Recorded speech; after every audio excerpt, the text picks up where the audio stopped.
پاکستان کے سابق وزیر اعظم عمران خان اس وقت سپریم کورٹ کے احکامات پر پولیس لائنز اسلام آباد میں سپریم کورٹ ہی کی تحویل میں موجود ہیں. انہیں 10 افراد سے ملاقات کی اجازت بھی دی گئی ہے. ان کی گرفتاری کیسے ہوئی، محرکات کیا تھے؟ ڈاکٹر ناظر محمود اس وقت ہمارے ساتھ وی نیوز کے اسٹوڈیو میں موجود ہیں. ان سے جانتے ہیں کہ ڈاکٹر صاحب یہ بتائیے گا، آپ کے خیال میں کون سی ایسی وجوہات تھی عمران خان کو اقتدار سے نکلے ہوئے تقریباً 1 سال سے زائد کا عرصہ بیت چکا ہے، یہ جتنے کیسز ان پہ بنائے جا رہے ہیں یا بنائے گئے ہیں یہ اس پہ خاصا عرصہ ہو چکا ہے، لیکن ان کی گرفتاری کا فیصلہ اب ان حالات میں کیوں ہوا؟ میرا تو یہ خیال ہے کہ یہ گرفتاری خاصی دیر سے ہوئی ہے. یہ گرفتاری بہت پہلے ہو جانی چاہیے تھے. یہ بات میں اس لیے کہہ رہا ہوں کہ جو ان کے خلاف شواہد ہیں اور رہے ہیں اور یہ شواہد ان کے اقتدار سے ہٹنے سے پہلے سے موجود تھے، لیکن اقتدار کے ہٹنے کے دوران جو انہوں نے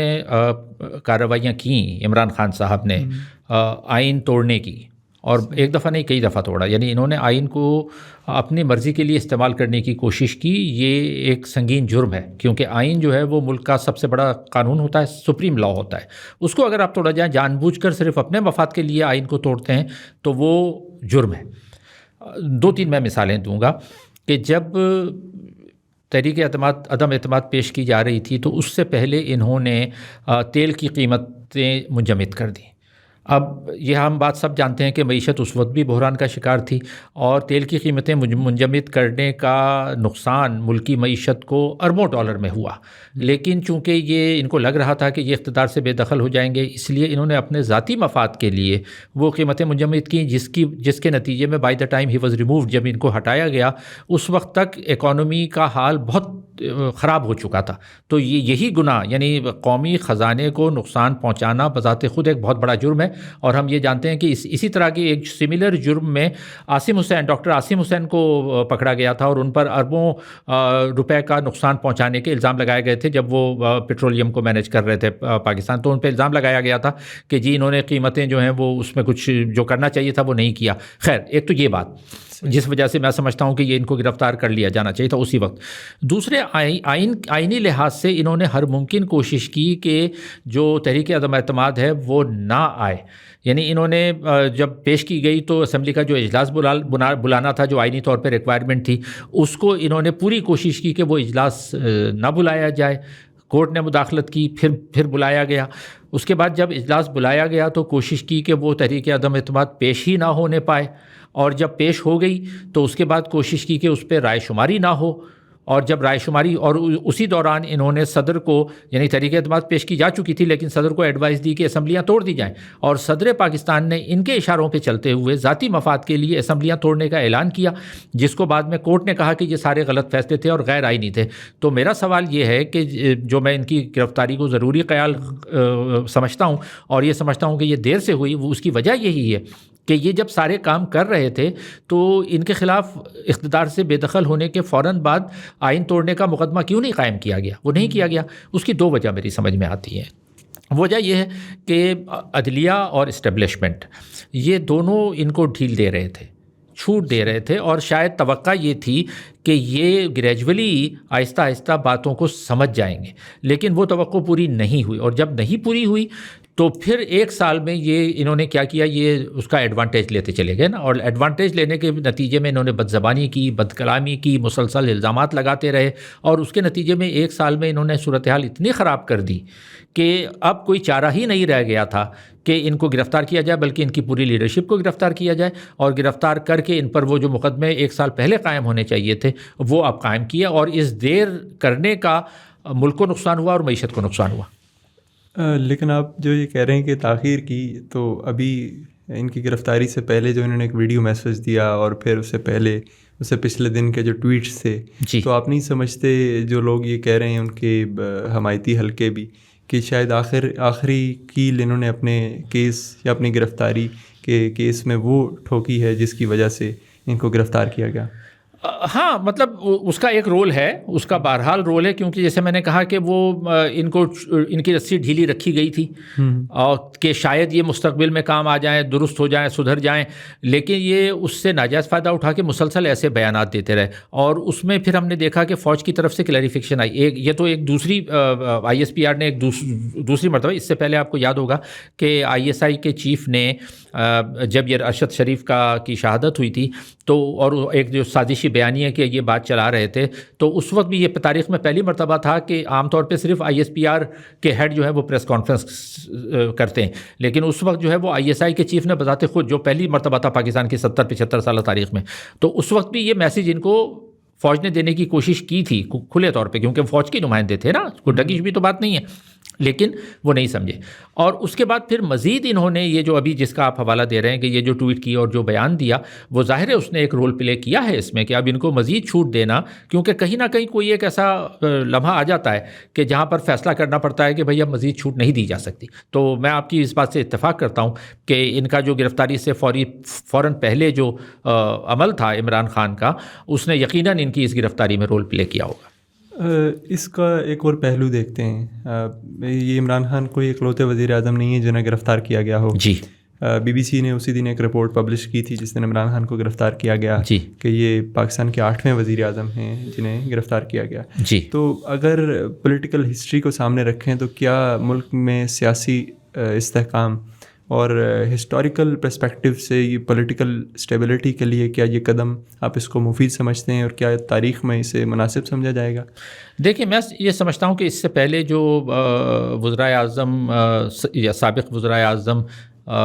گرفتار کیے گئے، ان میں سے زیادہ تر گرفتاریاں بدنیتی پر مبنی تھیں. صحیح. وہ جینون نہیں تھیں.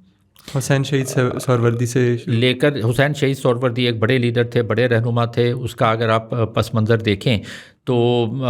وہ اس وقت جو نسبتاً ترقی پسند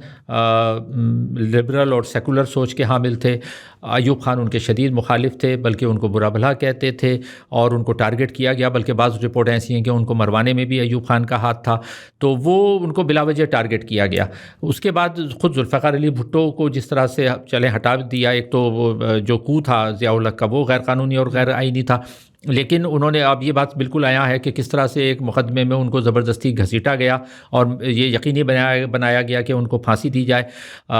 ان کو جو نواز شریف صاحب کو جو 1999 میں جو طیارہ اغوا کا کیس، یہ بھی ایک یونیک ہو دنیا کی تاریخ میں کہ آدمی زمین پر ہے اور اس کو طیارہ اغوا کرنے کے جرم میں نواز شریف کو گرفتار کیا گیا. تو اس طرح کی بے شمار مقدمات رہیں، تو وہ زیادہ تر گرفتاریاں جو ہیں وہ بدنیتی پر مبنی تھیں. عمران خان کی گرفتاری شاید یہ پہلے وزیر اعظم ہیں کہ جن کے خلاف ٹھوس ثبوت اور ٹھوس شواہد موجود ہیں اور ان کے اپنے بیانات موجود ہیں جن کی روشنی میں یہ گرفتار کیا گیا ہے. تو ایک تو یہ اس لحاظ سے یہ گرفتاری مختلف ہے، دوسرے اس لحاظ سے بھی مختلف ہے کہ اس کا جو رد عمل آیا ہے وہ بھی مختلف ہے، کیونکہ اس سے پہلے جو بھی ہوئے، حسین شہید سہروردی ہوں یا بھٹو صاحب ہوں، بے نظیر ہوں، نواز شریف ہوں، انہوں نے کبھی بھی، ایک تو یہ کہ وہ عدالتی پیشی سے بھاگے نہیں، حالانکہ ان کو اختلاف تھا کہ بھئی یہ غلط ہو رہا ہے، لیکن جب کورٹ نے سمن کیا، اگر مجھے کہیں بلایا جاتا ہے تو یہ ایک شہری کے طور پہ میں اس سے الزام سے متفق ہوں یا نہ ہوں، مجھ پہ یہ قانونی طور پر لازم ہے کہ میں جا کے پیش ہوں. تو لیکن یہ عمران خان مستقل اس کو اوائڈ کرتے رہے، اس سے بچتے رہے. اور پھر ظاہر ہے ہم یہ جانتے ہیں کہ ان کی جو سپورٹ ہے عدلیہ میں اور فوج میں وہ رہی ہے، تو جس کی وجہ سے یہ سوچتے رہے کہ جی ایسا نہیں ہوگا. تو یہ دو وجہ سے میں اس کو مختلف سمجھتا ہوں کہ یہ پہلا کہ ان کو ٹھوس شواہد کی بنیاد پہ گرفتار کیا گیا ہے، نمبر 2 یہ جو رد عمل ہے توڑ پھوڑ کا، شرپسندی کا، جلاؤ گھیراؤ کا، یہ بھی خاصا مختلف ہے جو اس سے پہلے نہیں ہوا. اسٹیبلشمنٹ اور جوڈیشل سسٹم میں ان کی سپورٹ کے حوالے سے آپ نے بات کی. آپ نہیں سمجھتے کہ جو سہولت کار ان کو اس نہج تک لے کر آئے ہیں، جی، عمران خان، یا پھر ان کے حق میں جو اس وقت باہر سڑکوں پہ لوگ مظاہرے کر رہے ہیں، ان کو گرفتار کرنے سے پہلے یا ان کی گرفتاری کے ساتھ وہ تمام لوگ جو آج ریٹائر ہو چکے ہیں یا اس وقت بھی کسی نہ کسی جگہ سرو کر رہے ہیں، تو ان کا بھی ٹرائل ہونا چاہیے اور ان کے اوپر بھی مقدمات بننے چاہیے جو ملک کو، سماج کو آج اس نہج تک لے کے آئے ہیں. بھئی جب تک یہ نہیں ہوگا اس وقت تک یہ چیزیں دہرائی جاتی رہیں گی، کیونکہ اور اس میں میں نے یہ بات شاید ایک مرتبہ پہلے بھی کہی تھی کہ پاکستان کے جو 3 اقتدار کے مراکز ہیں، پارلیمان، فوج اور عدلیہ، اس میں سے 2 مرکز اگر ساتھ ہو جاتے ہیں تو وہ تیسرے مرکز کو کارنر کر دیتے ہیں۔ اب تک پاکستان کی تاریخ میں یہ ہوا ہے کہ فوج اور عدلیہ یہ مل کر پارلیمان کو کارنر کرتے رہے ہیں، ٹھیک ہے، پارلیمان کا تیاں پاچا کیا تو بھیج دیا، سب کچھ کیا، لیکن اب یہ شاید پہلی مرتبہ ہے کہ فوج پارلیمان کے ساتھ کھڑی ہے۔ اچھا، جب فوج پارلیمان کے ساتھ کھڑی ہے تو اب اگلا قدم بڑھاتے ہوئے یہ جو عمران خان پروجیکٹ ہے، یعنی یہ جو ٹارپیڈو لانچ کیا گیا، عمران خان کو میں ٹارپیڈو کہتا ہوں جمہوریت کے خلاف، اور یہ لانچ کیا گیا، اس پہ کام تو پہلے جنرل حمید گل نے شروع کیا، اس کے بعد جو 3-4 نام بڑے بڑے ہیں اس میں جنرل شجاع پاشا، جنرل ظہیر الاسلام، فیض حمید، یہ تو 4 نام ہیں، پھر باجوہ کا نام تو خود عمران خان لے چکے ہیں، تو یہ جو 4 بڑے بڑے نام ہیں ان کے خلاف ضرور کارروائی میرا خیال ہے ہونی چاہیے، لیکن یہ کرنا آسان نہیں ہے کیونکہ فوج ہمیشہ اپنے پرانے لوگوں کا تحفظ کرتی ہے۔ مشرف کو کچھ نہیں ہونے دیا گیا، حتیٰ کہ جو 71 میں جو لوگ ذمہ دار تھے ان لوگوں کو کچھ نہیں ہونے دیا گیا، اور یہ تحفظ اس لیے کرتے ہیں کہ اگر آگے کچھ ہوگا تو شاید ان کا بھی نمبر آ جائے، تو اس لیے یہ ہر ممکن اپنے پرانے سینئر افسروں کا تحفظ کرتے ہیں، اور اگر یہی ٹینڈنسی چلتی رہے گی تو پھر ہو سکتا ہے کہ 5-10 سال بعد پھر وہی بیک ٹو اسکوائر ون ہم اسی طرح کے صورتحال کا شکار ہوں۔ لیکن میں آپ کی بات سے متفق ہوں کہ ان لوگوں کے خلاف کارروائی ہونی چاہیے، لیکن پھر ساتھ ساتھ اگلا مسئلہ یہ ہوگا کہ جن ججوں نے اس عمران خان پروجیکٹ کو سپورٹ کیا، جن میں 3-4 نام لیے جا سکتے ہیں، یا اور یہ کہانی افتخار چودھری سے شروع ہوتی ہے، کیونکہ افتخار چودھری نے جس طرح سے پیپلز پارٹی کو تنگ کیا وہ ایک تاریخ کا حصہ ہے، ان کو حکومت نہیں کرنے دی۔ اس کے بعد جو بڑے نام ہیں اس میں ثاقب نثار کا نام آئے گا، کھوسا کا نام، جسٹس کھوسا کا نام آئے گا، تو یہ سارے نام ایسے ہیں، اور جو موجودہ ہیں، تو یہ سارے ججز جو ہیں یہ سب اس میں شامل رہے ہیں، تو یہ صرف یہ ججوں اور ججز اور جنرلز جو